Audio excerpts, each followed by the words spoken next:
Hello everybody, this is Toys R Us, and for your bonus news update, I'd like to show you something that I think you might be interested in. So all of these images I've got from TFW 2005, so if you want to see them without the glare, this is basically all to do with the tspark event that is going on right now as we speak this weekend. It's like another convention. tspark is like another company, or I suppose a sister company along with Takara. They're licensed by Takara, a bit like eHobby, and of course we know they make Transformers because we've seen the tspark, Rodimus, and of course we now know about Predaking. However, they've got an amazing display, which I'm going to start to show you now. There's missing links, there's masterpiece, there's everything, guys. This looks, and hopefully this is going to be an amazing weekend. So I should be bringing you content all the way through. So this is the two displays they've got up for now. What we've got here there is, of course, the Rodimus I was on about. That is a masterpiece scale figure based on the Kurukara Kuri, but he does transform. Of course, they were just model kits, and this of course is the new Predaking. So I'm trying to get an idea of scale and size, to be fair, next to Rodimus, looking probably about Menasor and Superior, maybe sort of legacy height. They do have a legacy Superior on one of the display booths. It would be great if by the end of the weekend they do put them together. But what we can see here is the individual bots. Now we can see there straight away that Razorclaw is huge compared to the others. That's very much like, I suppose, the old sort of style of combiners, like the Scramble sort of city, you know, where you've got the leader and the smaller limbs, which funnily enough in the case of the actual G1 toys was nothing like that. They were all about the same size. But this is of course based on Call of the Primitives, and you know, it looks good, and I do love a Predaking, to be honest. So hopefully you'll get loads more images, maybe even some actual toys of these particular individual bots rather than just what we've got here. Now again, look at it, the details on him look fantastic. Razorclaw as the chest looks incredible. There's a load of weapons, doesn't look like they come with a sword each, again like the original G1 toys, but perhaps they don't need it. Full photos from all different sizes. You can see of course they've got the ankle pivots with the individual Horrible, Tantrum, etc. I always get them mixed up, of course. On the shoulder you'll see in a minute what I was on about, but you can see here all the individual bots. As I say, there's all their weapons. These are just test pieces. That was the image that was not leaked, it was revealed to us about this time last week, to be honest. And as I say, this is looking very, very good. Hopefully we'll get some more colour images by the end of the weekend. It normally sends, well, especially with Hasbro sort of events like SDCC, they do of course change the booth around on a daily basis. So I can only hope that they do exactly the same with this. So we have got loads of images of Rat Trap, which is MPG 15, I think he is. So as expected, he's on display there as well. Both modes, and indeed with, of course, the Beast Wars cast that we've seen lots of pictures of already. Now there's also just the normal, as what we know them, Age of the Primes figures. As I say, you can just about make out Superion's leg there, so hopefully they maneuver the booth around or they do some size comparisons so we can get to see it.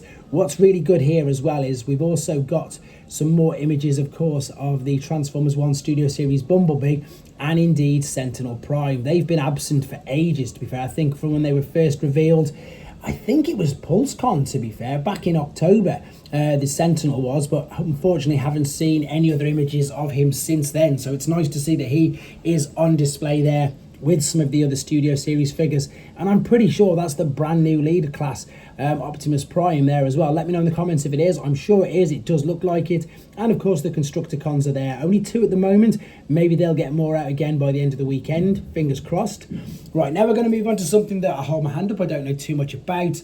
It's this sort of stuff, just I think it's amazing. I think it's so good for us fans because we've obviously got Bump of Chicken, we've got Basara Prime, or Basara, sorry if I'm butchering that, but this is another take of Optimus Prime, but with an electric guitar, of course. So again, just the scope for the figures that you can get at the moment is insane. Again, we saw a little bit of an image of this the other week because there is, of course, the guitar strap that everybody was pointing to coming over his shoulder. It's so cool how Prime can be absolutely anything these days.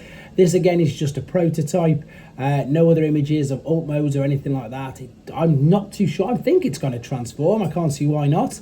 It looks like it could do, but I could be totally wrong. As I say, there's not much information yet at the time of me showing you these images. I imagine once everything's translated and once the convention actually sort of kicks off, I'll have more information and more knowledge on the subjects for you over the weekend.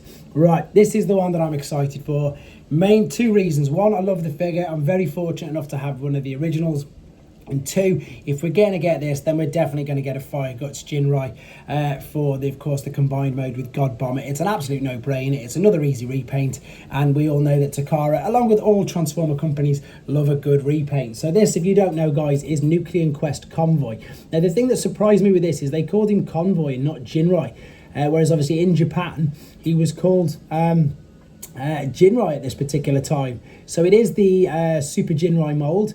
It is painted all black, and as I say, if you're unfamiliar with this, I've just put the video up again on my channel of the original. So it is a straight up redeco. There doesn't look to be anything any different. Base mode looks the same, truck looks the same, the weapons even look the same. No noticeable blast effects or anything, but I suppose if they did, they've got to be red because it just works. This is not to be confused with a Nemesis Prime. As you can see, blue eyes, not red. It is an Optimus Prime figure, but with Nucleon all over him. There's a whole story regarding that, but again, just to reiterate, not a Nemesis Prime, an actual Optimus Prime figure, and that looks great on the booth. So again, I imagine we'll get to see other pictures of him in different modes as the weekend progresses. Okay, here is Rodimus, which is Adamas Machina 01. I have one of these on pre-order.